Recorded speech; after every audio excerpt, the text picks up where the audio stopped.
us once again make clear that which most do not seem to understand. This podcast is marked as explicit, not because it offers a mature look into the world of topics not meant for the young or immature, but because it mucks about in very appalling, gormless, and tasteless filth whilst reveling in it. Cinema Psyops aims to drag you down into the very same muck, filled with sexual deviancy and decayed morality. Cinema Psyops. They heap weekly praise on such filth while discussing the most base and animalistic urges, reviewing the lowest common denominator of low-grade trash ever considered film.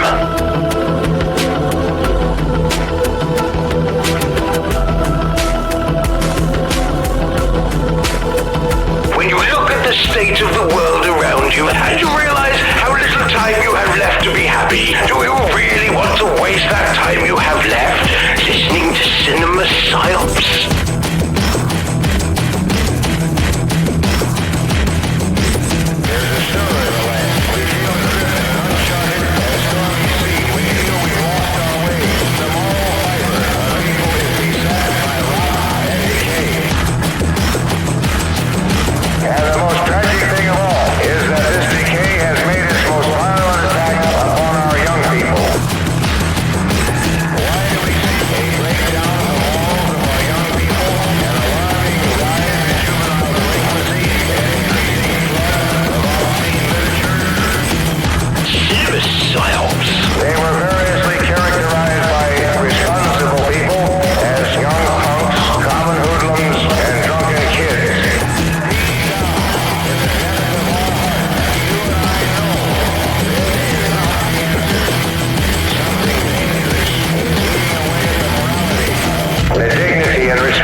Absorbed in it. It is a driving force. You have to have it. I hate it so much that I've seen it is done to the camera and personal level. And I want to see it banned. I want to see it off the face of the earth. Yeah, it's amazing, but I think parents have to really pay more attention to what these kids are listening to.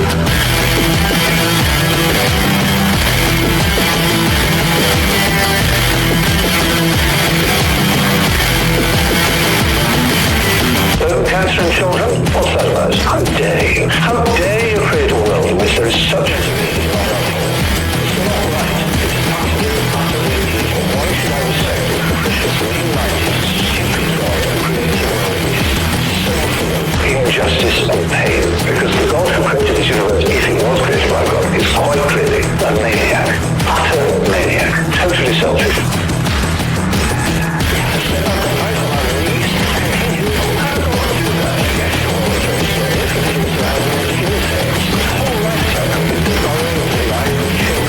Make them blind. Why did you do that to us?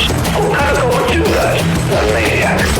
You could easily have made a creation which doesn't exist. It is simply not acceptable.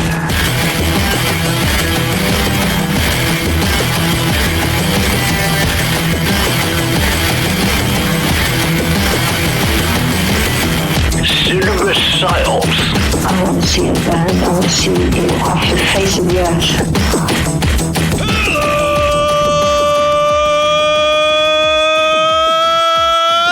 And welcome to the 373rd consecutive week of Cinema Psyops. I'm your host, Court, the guy who's not really all that sure about that number because we've been going so many consecutive weeks straight that I'm just lost and confused. Speaking of someone who's lost and confused, here's your co-host, Matt. Where am I? What am I doing? It is, in fact, by the way, 373 this week. That's 373 consecutive weeks that we have been doing this show, Matt. That's math. That's good math. You're doing math. I don't know if it's doing math or if that's how it is now. You're doing math. Math has done me. Oh yeah, math has definitely done me real hard and not friendly at all. The overwork, underpaid, and underappreciated Matt Psyop, everybody. Goddamn math. Always making me think in numbers. And then they put letters in it and shit. And you're like, what the fuck, math? Fucking not needed. And then there's unique identifiers that are provided so that the math can then be stored away into rows and columns. This is horse shit. Rows, columns, fuck, it's just math. The minute we got weirder than division is the minute we should have stopped. But humanity gets farther and farther away from God's love. Praying to God, that's what assholes do. Hey, fuckers, religion's bullshit. God's not real. I said that under duress. If you pray, you're an asshole. Thoughts and prayers. Thoughts and prayers. To math.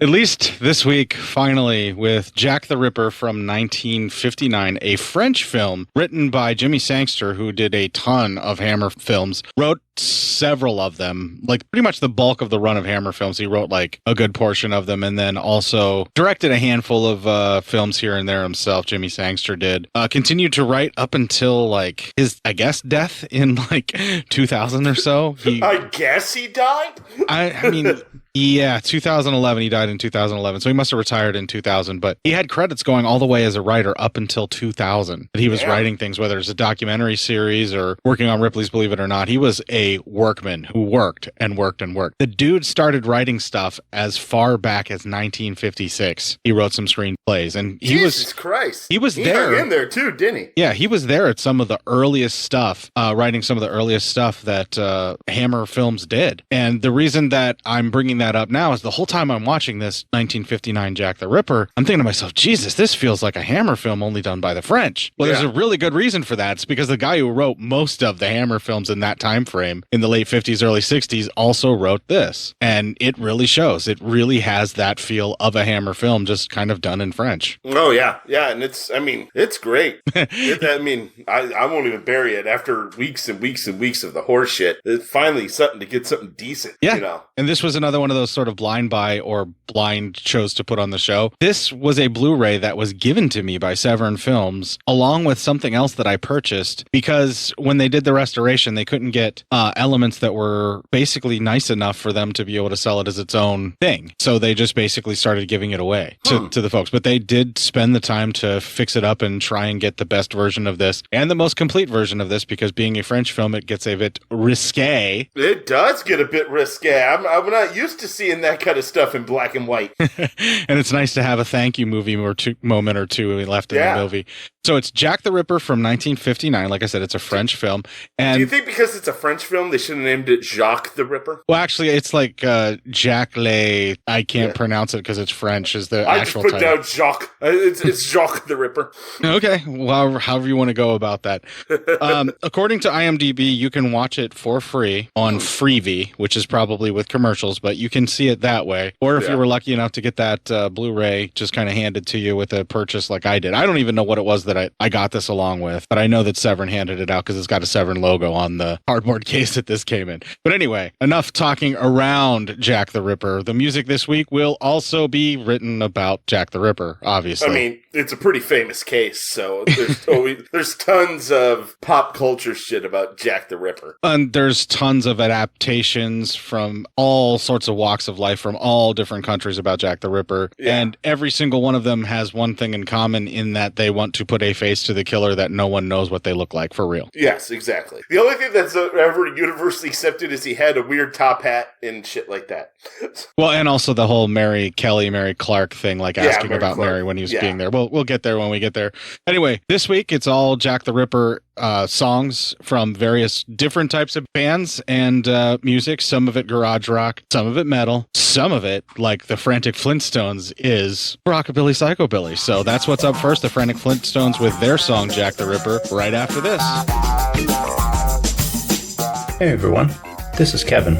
As many of you probably have heard, Bo will be heading back to school to become a teacher. Congratulations, Bo.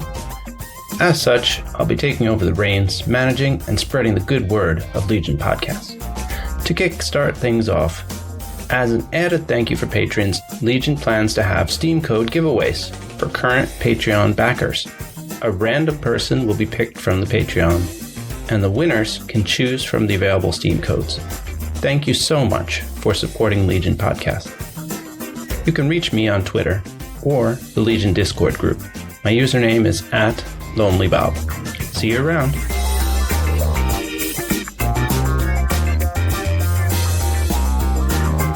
This'll keep you quiet. Oh, hi there. I didn't see you. You caught me cutting a new show.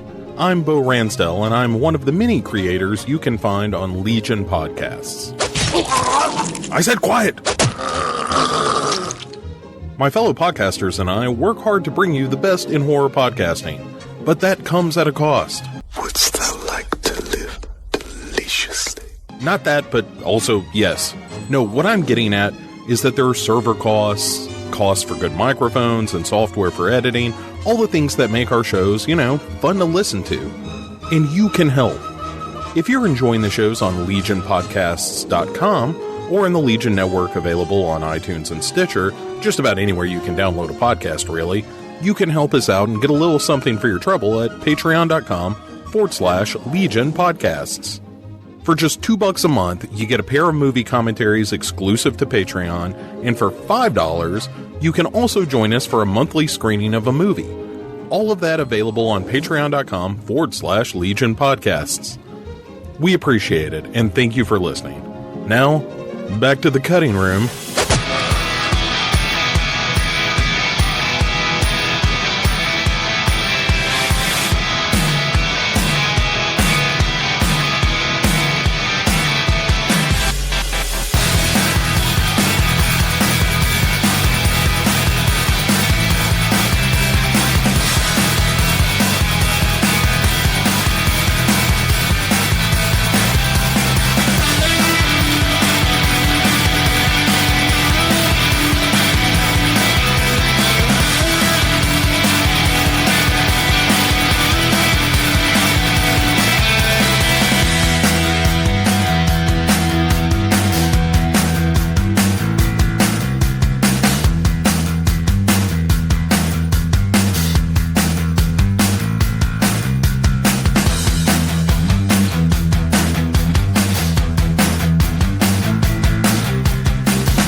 Well, I don't know how accurate that is to the actual Jack the Ripper, because I'm pretty sure he was not having sex with the corpses after mutilating them, but hey, what do I know? They didn't have evidence to be able to gather that sort of thing back then. Hey, sometimes you gotta, make something your own, and that's what they just did. Not that there aren't serial killers that are definitely having sex with their victims after they're already dead. That definitely happens, but... Did you check out that movie I told you about with the necrophilia in it? With the lady humps a corpse? I'm saving it for now because October is upon us. This is the second day in October, and I'm doing my Halloween viewings now, or my Halloween-related viewings and horror movie viewings. There you go. So I'm saving it specifically for that because a lot of that takes place on Halloween night. But I found it. It's on Amazon Prime, everybody, and it's called Bad Candy. Really easy to get your hands on. Yeah, it's something. From what I can tell, it looks like it might be ultra low budget, and that's not the movie that we're talking about this week. We're talking about Jack the Ripper from 1959. Jack the Ripper, the first 20 minutes. We see a lady, she heads out of a store. There's a guy there with a little monkey because, back then in France, everyone had a small monkey. Well, actually, there were organ grinders that they had monkeys that would be with them, and the monkeys would sometimes take the tip with the cups or what have you, and that's what they're referencing. There were actually people that's how they made their living. Wow, that's good for them. And so she's like, oh, that's cute. And she feeds it a little bit. And then she walks and she's stopped by a man who we know is the Ripper. He asks if she is Mary Clark and then starts killing her. He asks if she is Mary Clark, then asks if she knows Mary Clark or has seen Mary Clark, and then starts murdering her, yes. Yeah. So then we cut to, it's a police station, and the night watchman, he's talking to this old lady who's obviously drunk, and she's mad because a person was disrespectful and then stiffed her on a bill, for all that kind of stuff. Yeah, she's an elderly hooker who was disrespected by her would-be John, who refused to pay her, and she assaulted him for not paying her, and that's what she's talking about here. She's hammered. It's important to note the other lady was pretty hammered as well. Jack has gone after a certain type of woman so far. Yes. So they're just talking, and then this other man comes in and wants to speak to Inspector O'Neill. He goes in, and he's a very important guy from Scotland Yard, and the old lady's like, the Ripper must have struck again. Well, anyway, our main Inspector O'Neill is talking to this guy, and the guy's kind of being a, bitch to him. And so Inspector O'Neill tells him how it is. He goes, I've not left this office in like 6 days. I think I've slept 6 hours. And he's like, oh, my cops are working night and day. And then, we have you guys telling us how shitty everything is. He also says that he's slept a total of 6 hours in the last couple of days, all of them in the chair in his desk. Yeah. And he's like, and people might be leaving the force because, why would they want to stick around?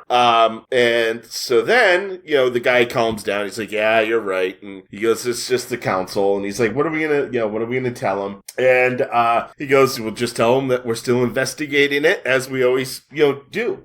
So then that other shift cop comes in. He goes, hey, there's trouble at this bar. They think there's going to be some trouble. There's people starting some static. So we cut to, there's a guy in this bar and these other people are talking to him, a whole group. And they're like, we think you're Jack the Ripper because he's been asking questions about Jack the Ripper. And he said, I just got into town this morning from America. So how could I be Jack the Ripper? And they want to beat the shit out of him. They're going to cut him up. And he's fighting them off pretty good. And then when the guy goes to really cut him, one of the lady bartenders hits him over the head with a bottle. The dude who's going to do the cutting. And then O'Neill comes in and he reads everyone the riot act and tells them to get the fuck out of there. And this other guy comes up to the American, whose name is Sam, and he goes, hey, you handled yourself well, and adjusts his suit. And O'Neill's like, give it back to him. He's a friend of mine. He goes, oops, sorry. And he stole this watch because, fuck him, right? So... Well, they're basically showing how rough and tumble this area, Whitechapel of London, actually was by, the denizens being violent and apparently drunk all the time and wanting to fight. And then also just a bunch of pickpockets. So it's a den of thieves, women of ill repute, and drunken men in this very Whitechapel area. Sounds like a good time.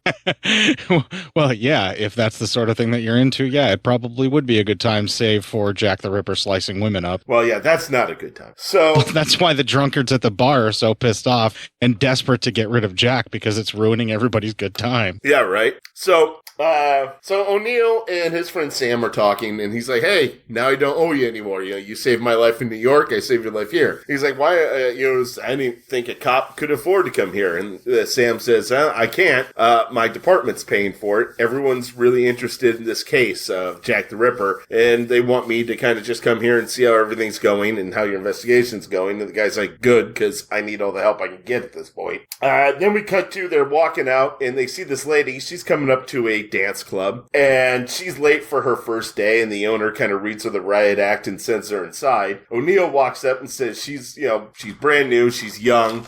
He's like, listen, if anything happens to her, anything at all, he's like, I'm going to beat the living shit out of you, to the owner. Don't let anything happen to her. He even describes the specific tools he's going to break bottles and glasses, tables and chairs over this guy's head if anything happens to this new girl. Yeah. So then we cut to a young lady named Anne, and she's going to visit her uncle, who's a doctor at the hospital there. But he's out. So, no one. She runs into another doctor, and he's like, yeah, we're trying to look for him for a surgery that's going to be coming up soon. And she's like, oh, I'll go visit his assistant. And she talks to her assistant, and the assistant's like, you shouldn't be out this late. She goes, I'm going to have to be, because, she wants to take over for her when that assistant quits or retires. So then we cut to the lady who hit the guy at the bar. Her name's Helen.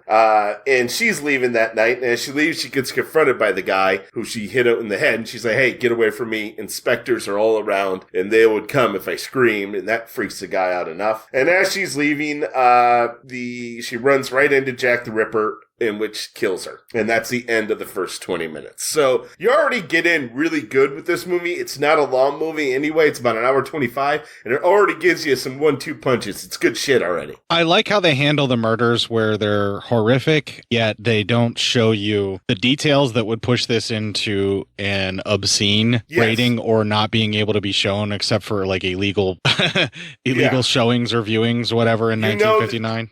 They're being butchered. Even when he strangles them to death, he then butchers them after the fact. And the way that they do it is playing it on the fear in the actresses' faces as they're being strangled, or whenever he stabs them first or whatever, because sometimes he would stab them first and then strangle them in this version of Jack the Ripper, and sometimes he would strangle them first and then stab them. Yeah. Depends upon whether or not they would get ready to scream for help, or if he had time to play around with stabbing them first, basically. Like the first victim we see, he was able to stab first because he had time to play around and do what he needed to do. With her, he needed to silence her right away. So that's why he started strangling her so she couldn't scream for help. Yeah, exactly. It's definitely pretty well shot, especially for what it's being done in black and white. And I was actually pretty surprised at just how far they would push things for black and white in 1959, but they do in this film. They really kind of go there. Yeah, they really, I mean, it's surprising already when you start out how willing they are to go, you know, for even that time frame. Yeah, it's very believable violence, and it feels like the kind of thing that you would see in late 70s made-for-TV movies where they would push the envelope just about as far as they could go for broadcast. You know, yeah, like exactly. It feels a lot like that, and it's even more surprising for given the time frame that this film was shot in, except for the fact that it was shot in France, and then you realize it's a little bit more artistically done, and then you start backtracking all of those various thoughts because progression. Yes, of course. we can move on. I'm fine. No, all right, cool. So anyway, the doctor, who is this lady's uncle, he gets in for the surgery. He's late, and you can see he has the same bag as the butcher, and he's kind of dressed how the butcher or the Ripper is dressed. But I mean, that's not all that uncommon for that time frame either. No, he was dressed like all gentlemen who are also doctors roaming around. And he carries his medical bag, and we know the Ripper has one of those. And this is the day and age when doctors would make house calls at all hours anyway, so it's not that surprising somebody would be dressed like a doctor and roaming around at that time of night. But he also seems stressed out.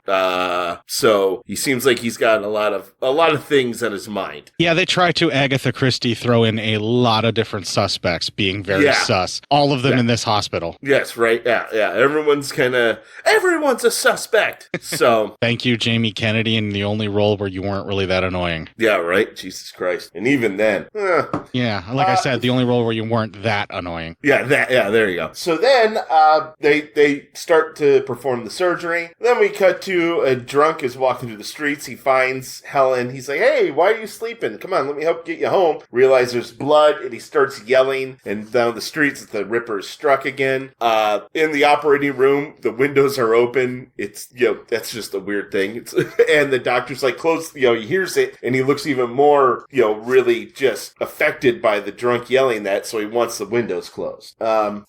So it makes you even think, what's wrong with you, big gun? Why you got so many problems? Also, operating and opening people up with the windows open in Whitechapel is probably a bad idea considering what might be floating on the air in there. Right? It's, Jesus Christ, you can get dysentery easier by, just going to the source.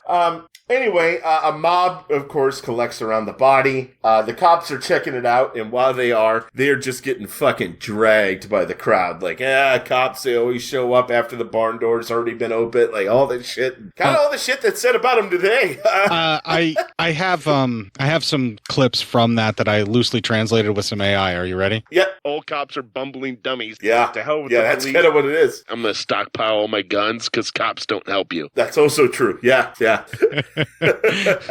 The AI had to use your voice for some reason when I turn those clips from French into English. It's always weird that sees how that always fucking goes, isn't it?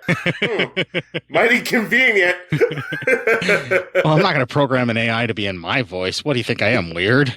Well, yeah, because I think you would do that, actually. Well, that and also... Fuck you, Matt. Yeah, that's also true. That's also true. But that is the equivalent of what they were basically yelling, yeah. Yeah. We're back into the hospital, and the operation's been completed, and that same doctor gives this guy who I just nicknamed Lurch, bigger dude, but he's kind of, not all there. Oh, his name was Herring. Red Herring. Herring. Red Herring. Yeah, right. Well, anyway, he gives Red Herring another knife one Red Herring gives another Red Herring another knife to clean that was in his bag. The other doctor looks at him kind of like, why is that one dirty? And he stated how he had to use it. I couldn't really tell for what. Oh, he lanced a carbuncle, and then the guy said that you might as well be using like hedge trimmers to clip your toenails or something like that, where like that knife was overkill for lancing a carbuncle. And he said it was all he had, and he had to use what he had at the time. Right. So, wow, my memory's almost coming back after COVID. Oh, fuck, thankfully. That's nice. Finally. That's good. Yeah. Right? The head of the hospital, Sir David, he comes to the body. We're back to the body now. And his name's Sir David. And he comes back and he says he'll perform the autopsy. No need to wait for the ambulance. Just have some men pick up the body, bring it to the hospital. It's not far. So later on, the doctor, who's kind of did the surgery, he's talking to his niece, and he really does not want her to work there or take over that job. It's not a job for a lady, in his opinion. But however, Sir David walks in, and he's like, "Hey, we'll be glad to have her. It'd be nice to have another pretty face in the office." And you're like, Jesus Christ, dude, that's like fucking HR levels of horse shit you just did. Yeah, but the time frame that this is coming in, he could probably force her to have sex with him and get away with it too. Oh, terrible. Yeah, morals were better back then, though, Matt. Right? But we got to go back to when it was a simpler time. Yeah. This is the simpler time that they're talking about when they want to go back to what morals were like. Yeah, right. And yeah, no, thank you. So anyway, the mob is now formed in the outside of the gates of the hospital. They see Lurch walking out there, and they start yelling at him that he's probably the Ripper. The crowd basically is out there yelling rabble, rabble, like a ton. Yeah, rabble, rabble. Yeah, rabble, rabble. Sir David meets with the cops, and after the autopsy, he says the killer is either a surgeon, a doctor, or a student, or even a butcher because of how he cuts into the body. The doctor and niece are leaving, and they're like, "You probably don't want to go out the front door." They meet the two cops, and he gets really all pissy because Sam's an American, who he won't even call American, calls him colonial. Like, how is that an insult? Because you are a colonizing nation, England. Yeah. I mean, you sent them over there, you assholes. And he said, "Well, we did win the Revolutionary War or something." And he goes, "I'd be careful not to call it a war." And you're like, "Well, but it was. I mean, Jesus, you English are still fucking saucy about that, huh? God damn." Well, I guess this was only 1888. So yeah, like in the 1800s, I'm sure they were still kind of saucy about it, and you could probably meet a few of them that are saucy about it now too. I'm sure. Probably, yeah. Most of them don't want us back anymore now. No, but England has its own problems, much like America has. Right, and Italy's reelected fascism again, so we have that. Unfortunately, everything's just coming apart at the seams, so fuck it. We had 4 years of fascism, too, that we kind of got rid of, but not really, so. Not really. We're in no place to talk, yeah. No, not at all. God, no. Jesus. The world's an ugly place, and it hasn't gotten any better since 1880s. Yeah, right? Apparently not. And, America is just a bunch of cunts. So, anyway. America's a bunch of cunts. They tell them, "You probably shouldn't go out the front." And he goes, "I can still defend myself." And they go out the front. And as the old doctor's trying to go through the crowd, they won't really move. So he attacks them with his cane. And then there's a big fight. It's the same guy that's causing problems everywhere and fucking people's shit up. It's same guy that causes shit with the doctor, too. Yep. And everything goes nuts. The cops get them both out of there and get them behind the gate again. And they're like, "Okay, we'll go out the back door where a taxi's waiting," like you probably should have done anyway. And as they're riding the taxi back, the old doctor says, he understands and he can't stop her from taking the job, but he won't support her in doing so either. The mob, as they're kind of pushing towards the gate, the two women kind of knock into one another and they start fighting. So the mob kind of turns their attention away from the hospital into the two women fighting, of course. I don't know what the 1880s equivalent is to someone screaming cat fight, but that's basically what the guys were screaming. Yeah, pretty much. The feline encounter or something. I don't know. So the next day, a council kind of drags all the cops about all the killings and everything, and that sucks.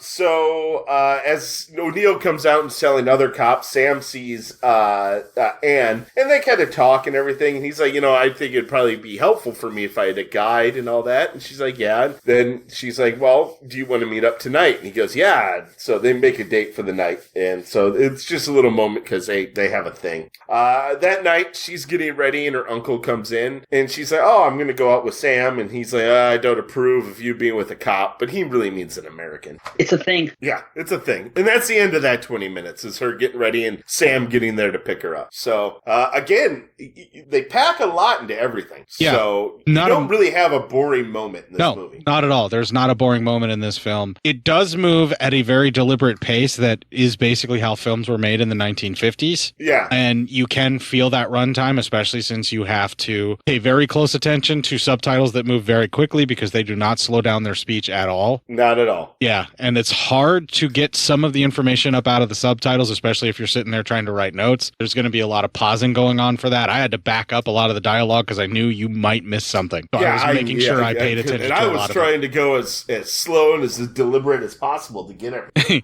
Yeah, it's a very densely packed 84-minute film. Absolutely. Yeah. And you pretty much nailed all the story points there. I don't really have anything to add. We haven't really gotten anything that needs to have any analyzation or discussion as far as looking into, deeper meanings of the film. This is just establishing your characters that are going to go looking for the Ripper at this point. Yes, or who may be the Ripper. Right. It's moving around and we're not sure, but we know for sure it's someone in the hospital. And if they're overly sus, it can't be them. Yes. All right. So the next 20 minutes they go to the dance hall where O'Neill threatened the guy, the owner of it. They go to the dance hall and they're watching the girls dance and having a good time. And I believe that's a can that what they're doing because it's like them showing off their ass and their fannies. Yes. Anyway, Sam sees the new girl who O'Neill and Anne's like, oh, who are you looking for? And he goes, this new girl that O'Neill told the owner to keep a close eye on. And he goes, there she is at the end. And then she goes, oh, there's two other men who seem to be looking at her as well. And we see these two other guys, and they are paying for a private party later, and they want the new girl and this other girl named Margaret.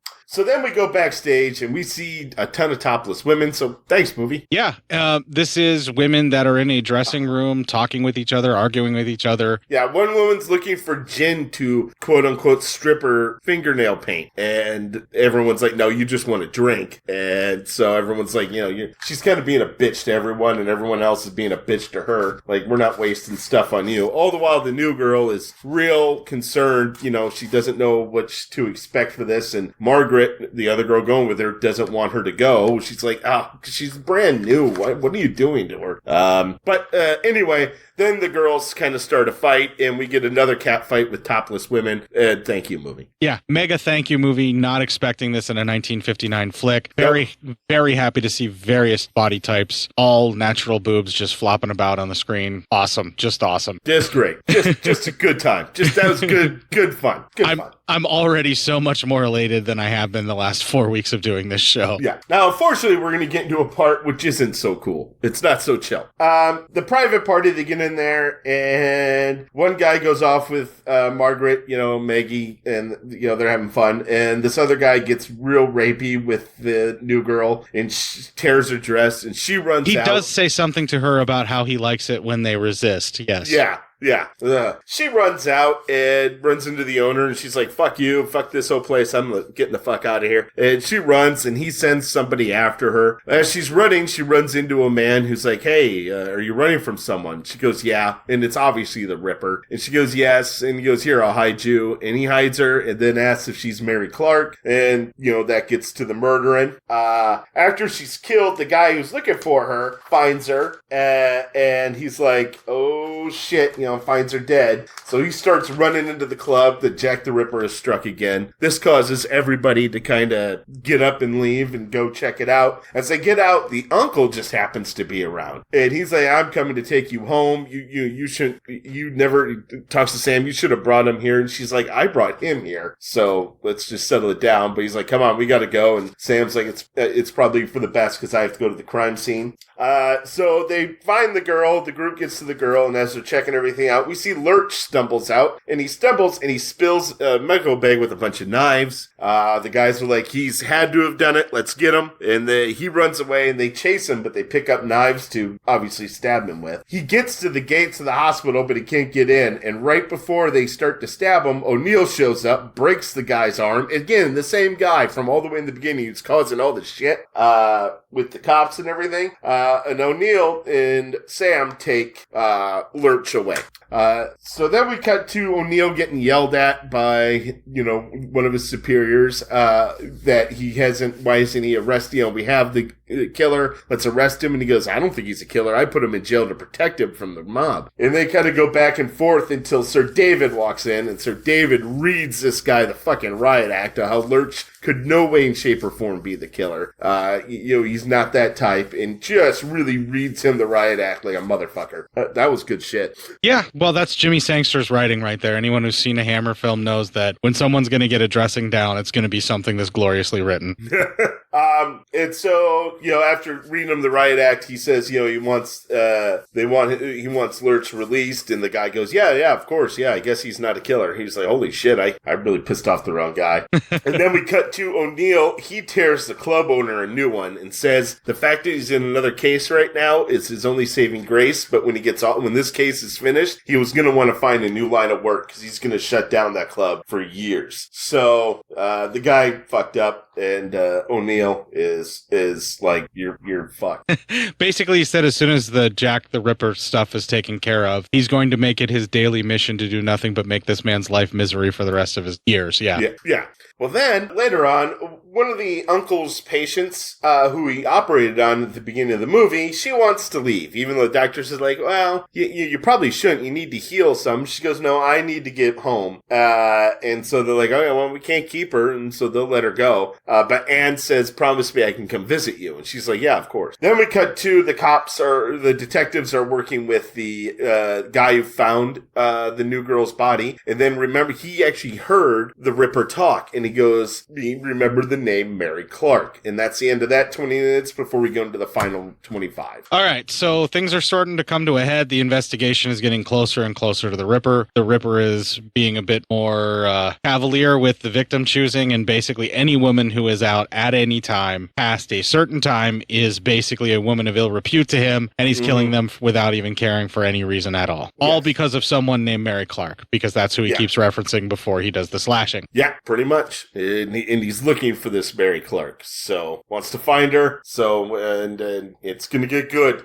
If you have a very keen eye, you already know that who the guy that's all scarred faced and can't talk that Matt has been referring to as Lurch is definitely 100% a red herring. Yes, you know for sure because he doesn't talk anyway. So and we've heard the Ripper talk, so we know for sure that he is not the person. And the riot act thing that was being read was basically all the doctors in the hospital carry these tools of their trade. Any kind of surgeon in this time frame would be carrying scalpels and various other things with him, because you never know in this day and age that they're living in when someone is going to need quick medical assistance. They all have it. They all carry bags and they all make house calls. And especially the charity hospital that this guy is running, this aristocratic Sir whatever the fuck his name is running.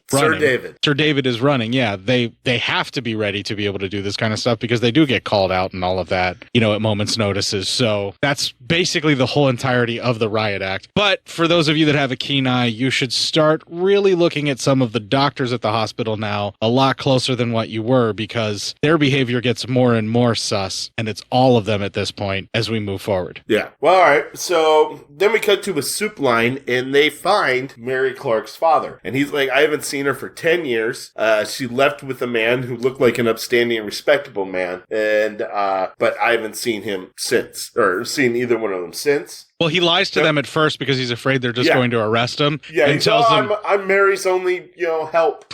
Yeah, like basically her only source of food is him being out on the street and working. And even though he himself is in the soup line, he's trying just to not get arrested. And then when they basically tell him as long as he talks, they're not going to arrest him, then he tells them the truth finally that you just said. Yeah.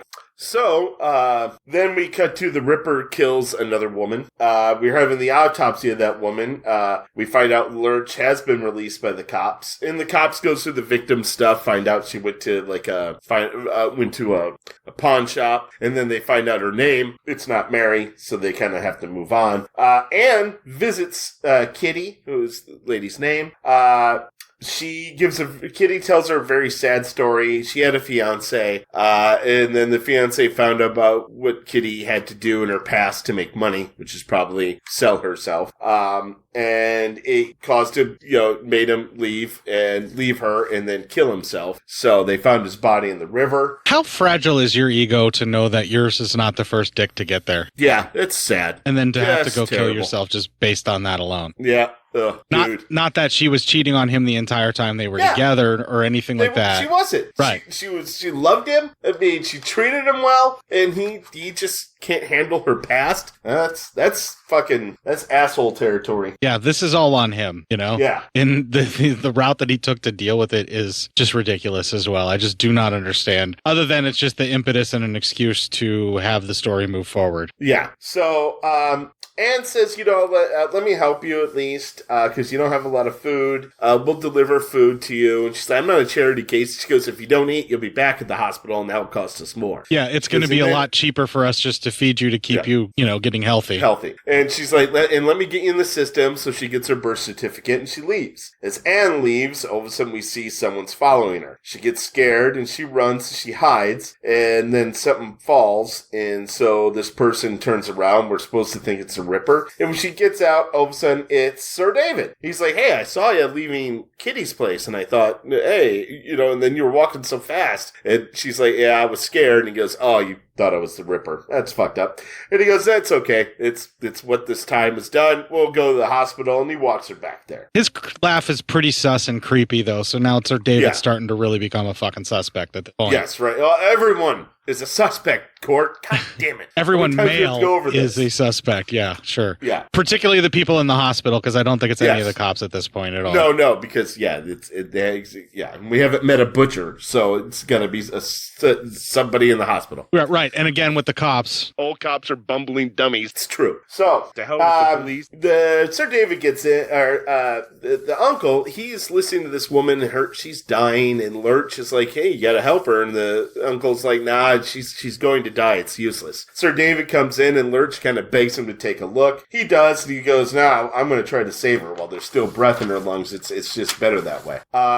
So we see Anne is entering Kitty's info, and her uncle comes in, and we find out Kitty's real name is Mary Clark. Dun, while dun, the dun. uncle gets he says he wants to quit, and Sir David comes in. He goes, I need to tender my resignation. You saw, he goes, I almost killed that girl, and you saved her, because, the girl will make a recovery. And Sir David's like, you don't have to quit. He goes, take 2 weeks off. You're just overworked. Take 2 weeks off, and you'll be fine. So, anyway, we cut to Anne later on going to take food to Miss Kitty, and someone's following her. As Anne is in Miss Kitty's, kitchen area, we see, the Ripper closes the door, and it's Sir David. Sir David talks to Kitty, who's Mary Clark, and says that the guy who she was with, that was his son who committed suicide. He wants somebody. He goes, dun, dun, dun. Yeah, so that's why who he's been targeting. He goes, who knows how many other men, he said he saved by killing those other women. Misogynist. So, yes. So he kills Mary, and Anne kind of hears what's going on, so she barricades the door with a chair so he can't get out, and then she rings a call for help. And Sam hears this, so he goes running in there, and so Sir David's like, oh shit, and so he has to escape out the window, but he leaves his bag behind. He's also covered in blood, and he's like, so Sam goes to chase after him. He sees the bag, so he knows who it is, and Sir David gets back to the hospital. A guard lets him in. He stabs and kills the guard. And then when another doctor comes running out, he slips inside before the doctor sees him, goes down to the autopsy room. That's why he would be covered in blood, and pretends like he's working. Sam and O'Neill get there, and they talking to him, and they're like, hey, they notice blood on the door when they go to open the door into the morgue, by the way. Yes, that's right. And they're like, we need you to come up and talk to us. And he's like, fine. And they come up, and there's the guy he stabbed, and apparently he's going to pull through, and they need him to operate on him. Well, this causes him to freak, so he, of course, runs away, gets into the elevator, and goes down. And so the guys go down the stairs to chase him. And what he does is kind of ingenious. He hides in the elevator shaft. Ingenious now. Maybe that's so much later. As everyone's looking, trying to find him, 2 orderlies take the guard. He actually is dead. They're like, I don't know why they wanted him up there instead of autopsy. So they start taking the elevator down. He's telling them to stop. They don't hear him, and he gets crushed by the elevator. Sir David does. You see the blood come through the floorboards. I love how he gets trapped in there because a cop lights a cigarette and... Yes, and then closes it shut. Yeah. By accident. He just basically striking the match off the door makes that little latch thing fall down and close it, because once again... All cops are bumbling dummies. Yeah, I was about to tell you to play that. So anyway, later on, Anne, Sam, and O'Neill are talking, and it's like, well, we think it was him, but we can now never prove it. So it'll just be a case that will just stay closed, but not solved. And so Sam takes Anne home. The case is closed. Roll credits.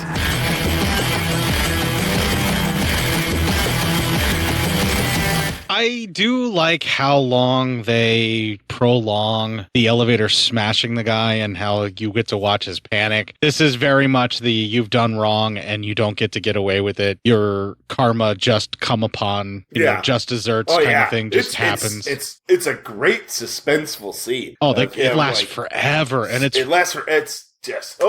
got to be terrifying. But then you're like, oh God, this is terrible. But then you're like, but fuck you earned this. There's been a couple of different fingers pointed at a couple of different folks for who Jack the Ripper might have actually been. It all seems to be someone that was in the aristocrat, upper crusty world. This version of it is sort of an amalgamation of a couple of different character or people, like actual people that were suspected of being a possible Jack the Ripper, but they could never prove it. And they were all somehow the aristocrat, upper crusty Londoners that basically were the belief to be the Jack the Ripper. There were some thoughts that it was someone who was suffering from syphilis that made them mad as shit and that they got it from going out and tagging prostitutes all over Whitechapel before they started ripping them up because of the madness of the syphilis, and then also a revenge for getting the syphilis there was the thought. And that was a very specific aristocratic person because there was talk about how he smelled of apricots when some people would come across Jack, but he wouldn't attack them. Oh, okay. And there was some belief that it might have been arsenic that was being used to treat the syphilis in the time frame, something along those lines. There was some belief that it was the guy that ran like a volunteer hospital like this, that the aristocratic upper crusty people would be running to try and give back to the small communities and stuff. Yeah. And it would be somebody like this Sir David that is the doctor. There were some thoughts about that as well. I can't remember all of the various suspects, but what this does hit and does handle really well is the panic in the streets and the general atmosphere of crippling fear that Jack the Ripper left Whitechapel in London with in the time frame that he existed and did his thing until he just disappeared, which is essentially what happened. Nobody really knows who he really is, although a lot of people have their own suspicions, and every fucking web sleuth out there will probably tell you who they think it is and give you a bunch of different conspiracy theories as to how it all lays out to that. But the pure fact of the matter is it was never enough to actually prove that anybody did it, so that Jack the Ripper ever actually just stopped, or was the guy that died of syphilis around that time and that's why Jack stopped, or was the doctor who didn't get crushed by an elevator as far as I know, but just disappeared as well. Yeah. But maybe he was caught for another crime. Yeah, either way, no matter how you stack it up, this is a pretty decent adaptation of the Jack the Ripper story. It's very well done. It does focus in on the dramatic story of the victims that not necessarily were the victims being killed, but the people that were left behind and living in panic and fear and never knowing what was going to happen next because of this monster slashing and destroying the bodies of women, every night, pretty much. Yeah, right. But Jesus Christ. Yeah, I mean, you think about it, something that's lasted this long as kind of a horror tale to be told, something pretty prolific in that. Kind of the first documented serial killer. I mean, really. Or at least the one in the modern age that a lot of people will reference back to as the very first one. Yeah, exactly. But I mean, what a story to be told. And this movie told it really well. Yeah. I mean, before this time frame, it was believed that a serial killer like this was a werewolf or a vampire and that children should stay out of the woods because that's where they would find them. Mm-hmm. And now we see that it doesn't need to be in the woods. You can be terrified on the streets of Whitechapel. And it's not supernatural. It's just a maniac. Yeah, just a maniac coming to get you. Which in that day and age, I'm sure was so much worse to them. Yes, probably. Because, Jesus Christ, nobody wanted to die. Yeah, best film we've done in the last 4 weeks for sure, at least. Yes, I agree. Yeah, best film, that we have done in a while. So, very thankful for it. Yeah. Really well done, really well put together. Quick 84 minutes, you're in and out. Like I said, the pace is a little bit slow and deliberate. You have to really pay attention and really put some work in to enjoy the film. It's not going to be like a fully easy watch, but I think it's a very rewarding one. Yes, I think so. Well, there we go. Next week, we're going to be doing a Star Wars knockoff film So Matt will be extremely happy to be doing the notes about a Star Wars knockoff film. Motherfucker. But until then, we're going to take a little break here. We're going to play the music of the Fuzztones with their song Jack the Ripper. When we come back, we're going to do some PSYOP news.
That fits pretty well, except for the streets of Hollywood. I'm not sure what they're doing there. But again, people just change things to fit them for their song, so... Fit their own narrative. Well, why don't we give people our own narrative with some PSYOP news?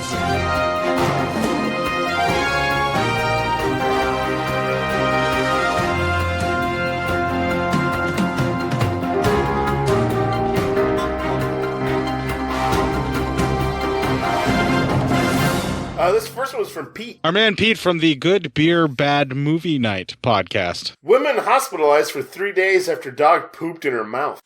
Okay, so someone watched John Waters' Pink Flamingos and thought, I'm going to do that. Well, a woman taking a nap with her mouth open ended up in a hospital for 3 days after her daughter's dog took a poop in her mouth. Amanda Gomo and her daughter were looking after their chihuahua named Belle, who was suffering from gastrointestinal distress when the incident occurred. Christ, let's go lick some assholes. She stated she was having her afternoon nap with Belle, like she always did, when suddenly it felt like something was squirting in her mouth. Oh, God. Yep. She rushed to the bathroom, and her son was in the shower, so before I washed it out, I had time to take a quick snap. Oh. Gross. Jesus Christ. Oh, God, yeah, there's a picture of her.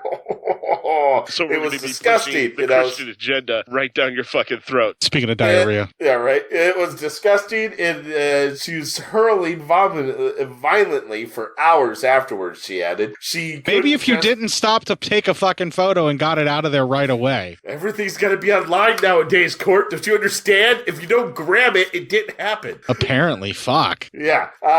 She just couldn't get the taste out of her mouth, she said. You want to do a little ass play? The experience, of course, was not pleasant. Very few people wished to be woken up to canine defecation. However, Gomo's ordeal was only just the beginning. After a few hours of vomiting and diarrhea, the family called an ambulance for Gomo. Paramedics advised her... You gotta have it now. Paramedics advised her to drink plenty of fluids of the haven't been through a dog variety, but her symptoms, including painful cramps all over her body, continued to get worse. Booty juice, gotta have it now. Eventually, she was transferred to the hospital where she was kept on a drip for 3 days while she dealt with the infection, plus dehydration resulting from vomiting and diarrhea. So whatever it was that was making the dog sick got transferred to her when the dog had a diuretic episode into her mouth, which might or might not have been able to have been avoided had she taken the time to wash it out and spit it out and get it out faster than just Instagramming the fact that she got shit in her mouth. Well, much like what you're just saying, the culprit for her infection was pretty easily identified. When a dog with diarrhea poops in your mouth and then you develop diarrhea, it's not exactly time to call Dr. House to clear up this unsolvable medical mystery. Her discharge note said that she had suffered from gastrointestinal infection caused by a dog defecating in her mouth, something the doctors had never witnessed before. I would hope so. So there you go. Yeah, that don't sleep around a dog, man. I don't know. Don't let the ass cannon be pointed at your mouth if you know the dog's got diarrhea, because you know what's going to happen. Yeah. Booty juice, gotta have it now. Yeah. Oh. That's the leading cause of gorge rot, by the way. Gorge rot is booty juice or dogs pooping in your mouth? All of the above, sir. All of it? As Nice. as referenced to you this last week, when you have the option to choose all of the above, you choose it. Yeah, that's true. You do choose all of the above. If it's there for a reason, folks. Unless You none choose of the above is there for a reason, then you really have to think about it. Yeah, well, none of the above. Usually it's that one too. That's professors and test makers trying to be nice to you. It's like a freebie. Yeah, but if it's all of the above, none of the above, and it's A, B, and C is your option, then you really don't know what to do. Yeah, no, then you're fucked. And that whoever made that test has no soul. Especially if they start giving you A and B, or B and C, or A and C options on top of that, with all of the above, none of the above. Yeah, pretty much. And they're really fucking with you, just like I'm fucking with you. Yeah. We just went over an hour. Let's do one more story, and we'll call it a fucking day. All right. Let's see here. This one I found, so it's me. Hooray for Matt, and he's expecting this because I keep letting that be the clip that our man in the field, Robert, gets as well. Yeah. He must have an incredibly long penis. And that's also not the case, folks. No, that's lies. But speaking of which, 50 Cent deserves justice for penis enhancement claims. Wait, what? Yeah.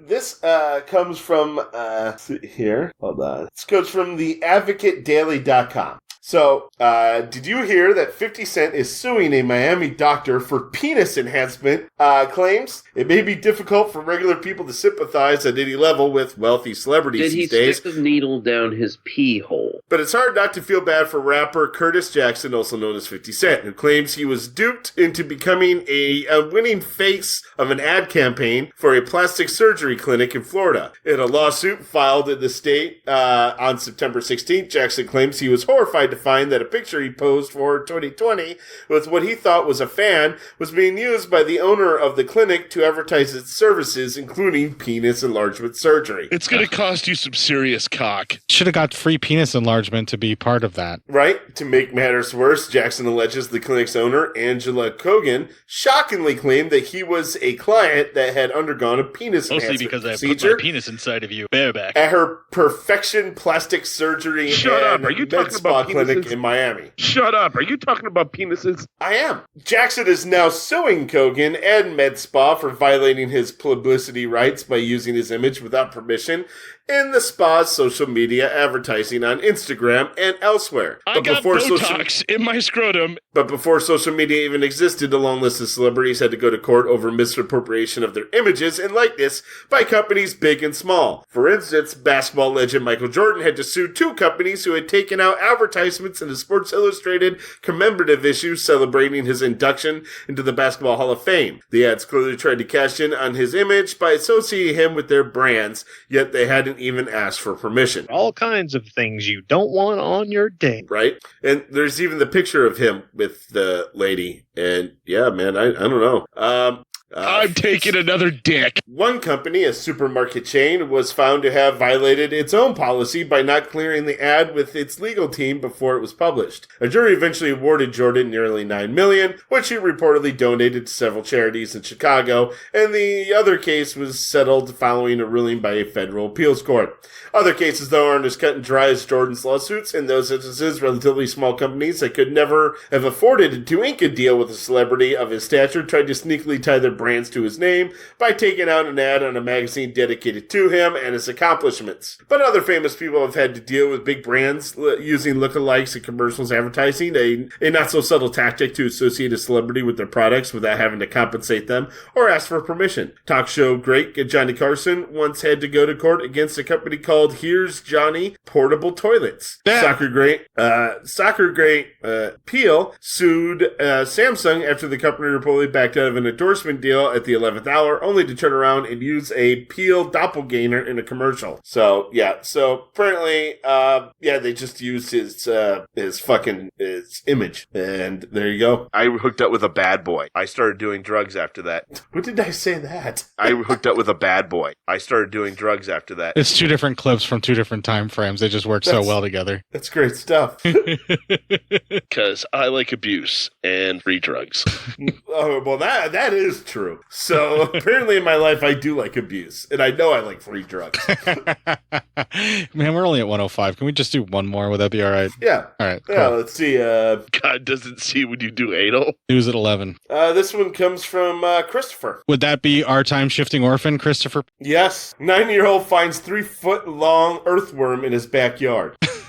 That's weird. It's gonna Yeah, a cost you 9-year-old some serious cock. 9-year-old Barnaby Damagan was playing in his family backyard in Christchurch, New Zealand. Of course, it's New Zealand. When he noticed something bobbing in the water of a nearby riverbed, he grabbed a stick, fished it out, and discovered it was a 3-foot-long dead earthworm. Reports Radio New Zealand. Oh my God! Is this killing your phone? Yeah, it's fucking just cancer on mobile. MacGyver ain't got shit on me. Give me a fucking paper clip, some chewed up bubble gum, and a string. I'll get whatever dildo you need out of you. Or 3-foot earthworm out of the earth. He couldn't believe his eyes, he tells RNZ, adding that he named the creature Dead Fred. He thought it was massive and amazing and a little bit disgusting, he told Liz McDonald from Stuff. Dominican's mother, Jo, tells RNZ...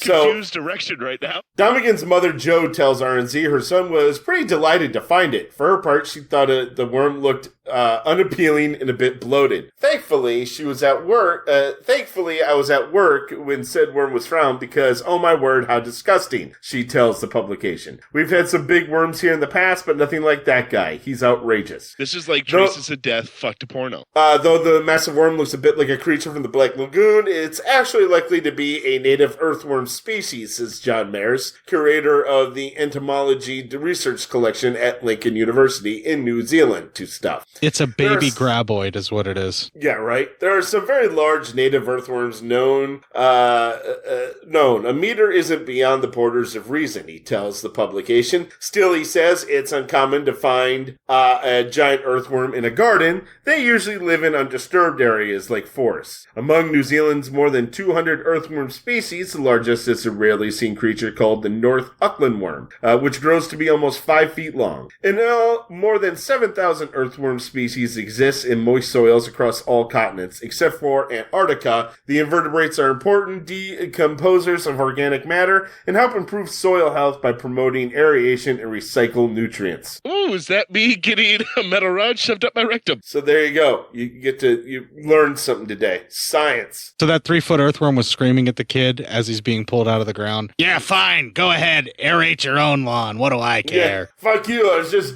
keeping the fucking goddamn Mother Nature working. But fuck me too, huh? Oh, yeah, you're... Fuck Matt. Fuck you, Matt. Hey, fuck you. Watching ladies cut dudes into shreds is a thing I'm into. Is that what you're... Yeah. That is something you're into. I think it's something we're all into. It's just that it's destroying my bloodshed boner, okay? No, nothing destroys your bloodshed boner, except for peace. Your bloodshed boner lasts more than 4 hours, you don't. You really should. That's a proprietism, man. That's bad. And on that note, we're going to go ahead and end this show. The third song of the night is going to be from Lord I, or Lordy, depending upon how you want to pronounce it, and it's Blood Ran Said Man, right after this. If you enjoyed this show, then make sure you check out the other great shows on the Legion Podcast Network, like Cinema Psyops, Cinema Beef, Devour the Podcast, Duncan and Bo Come Correct, Exploding Heads Horror Movie Podcast, Friday the 13th, Get Slayed, The Hellming Power Hour, Hello, This is the Doom Show, Hero Hero Go Show, Kill the Cast, Underwater Kaiju from Outer Space, Jerry Hates Action, Legion After Dark, Mental Health, Obsessive Cinema, Discourse, Pick 6 Movies, the podcast by The Cemetery, the podcast on Haunted Hill, the Psychosemantic Podcast, Rick Radio, House of Wax, Dude Looks Like the 80s, Rabbit and Red Radio, the Shadecast, Short Bus Cinema, 2 Drink Minimum Commentaries, the VD Clinic, Who Will Survive Horror Podcast, and Witch vs. the Doomsday Clock. With such a wide spread of shows, there is guaranteed to be a niche for you to fall in love with. Horror, politics, movies, books, sex, music, commentaries, health, video games, kaiju, action, news, comedy, and opinions that would most likely get you killed in some parts of the world. We are proud to bring you some of the best podcasting in the world. Check us out at www.legionpodcast.com, iTunes, Spotify, Stitcher, YouTube, and any other dark corner of the internet where podcasts can be found.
That is Lord I with Blood Red Sandman. If you listen close enough to the lyrics, you pretty much get all the stuff that makes a reference to Jack the Ripper, where big leather apron, one smiling Jack, all things that they were referred to as in the papers with Jack the Ripper. Everybody had their own little special name for him, and he was, like we said, pretty much the first modern serial killer that we know of nowadays, and that's why he has this lasting influence on pop culture. Yeah, this following that could be somewhat disturbing, but yeah. Yeah, and listening to some of the songs, you're like, man, are you celebrating what this guy did? Because it sure sounds like you're trying to celebrate what this guy did. Yeah, it doesn't sound good. This is not a good look for us and what we're trying to be for inclusive and like say, hey, no violence towards women, please. Come on. Yeah. But then, you know, no violence towards women, says the people walking around with fucking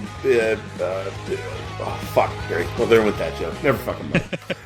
Says the people walking around and covering slasher movies constantly on their show, as well as having the planned episode coming up at 375 that we're going to have to deal with, which is going to be really hard for Matt to get through. Oh, great. Yeah, we only got one episode away, but before that, we're going to be definitely covering a Star Wars knockoff movie. Motherfucker, you keep adding that last part. Well, I promised you that eventually we would do Star Wars knockoff movies. Motherfucker! Pissing me off. If you'd like to find all the previous instances on the 372 previous weeks that I have pissed Matt off, you can find that at legionpodcast.com/cinema-psyops-podcast. They are well documented. There's also instances in the previous 372 episodes where Matt has pissed me off. That is very well documented. If you'd like to find specific instances of episodes, you can reach out to me in our Legion Discord chat. I'll try and direct you to certain episodes, but at this point it's all getting a bit mushy and fuzzy because we've done 372 previous ones. Yeah, man, my brain is just mush at this point. I mean, it was mush when we started this, so yeah, I'm definitely not going to know what the fuck's going on. Covering a movie that was as good as Jack the Ripper has solidified mine at least a little bit this week. Yeah, I'm a little better today than the last couple weeks. We'll see how you feel after you cover your very first movie that is a Star Wars knockoff on the show. God, motherfucker! Get me all fucking worked up. What's wrong with fucking... Why can't we just watch Star Wars, goddammit? Because we have to do this film, which is a Star Wars knockoff movie. What? Motherfucker. Suffer. You'd like to find some Star Wars knockoff memes. We have those available at our Instagram feed, cinema_psyops. Which then those Star Wars knockoff memes are then sent to our Facebook page, Cinema Psyops, and our Facebook group, Cinema Psyops, all named aptly for a show that is named Cinema Psyops. Yeah. I also share that to my main feed of Court Psyops, where all of our various memes, including the ones that are Star Wars knockoffs, are available there as well. Knock off. If you'd like to email feedback to Court and tell him that the best thing for Matt to cover from Star Wars would be the holiday special, you can write that up at cinemapsyopscourt@gmail.com. Oh, I'll cover a holiday special, motherfucker. Until then, you're going to be sitting out there wondering just what the fuck Star Wars knockoff movie we're going to be covering, so kick the fuck out of this week and make it your bitch.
Hey, can you hear me? Yep. Can you hear me? Yeah, just fine. Cool. Can you hear this? Yeah. All right, and once again, no clips because you're in the bedroom again? Now because are out of town, I'm actually in the living room.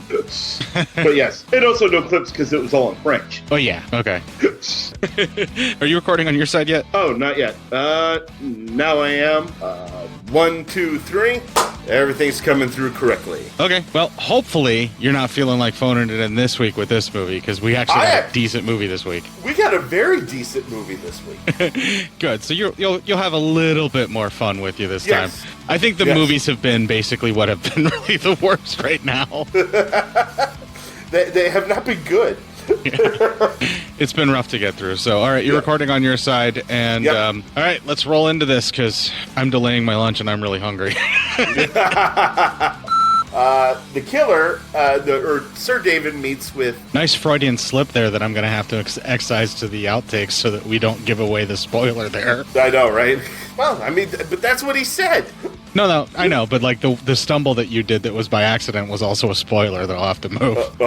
The surgeon doctor thing? Yeah, you know what you did. We can move on. I don't know what's happening. It's fine, Matt. It's fine. We can move on. Can we just do one more? Would that be all right? Yeah. All right. Yeah, cool. let's see here. See what I can find. Plenty in the group. I know, I'm looking for it. That's where I found the poop one. You know, Pete's going to be like, why am I the only one you don't play that clip for? Well, here you go. He must have an incredibly long penis. Yeah, it's for you, Pete. Have to find something different for whenever ladies actually give us PSYOP news you use. Yeah, right. Yeah, use the same. Would that be our time-shifting orphan, Christopher? Yes. He must have an incredibly long penis. I'm just handing that out to everybody now, apparently. Yeah. Holy shit. All right, Christopher, I'm going to tell you one thing, though. When you do some of these, make sure they're not cancer on mobile, all right?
Until then, you're going to be sitting out there wondering just what the fuck Star Wars knockoff movie we're going to be covering, so kick the fuck out of this week and make it your bitch. Well done. And I have finished recording.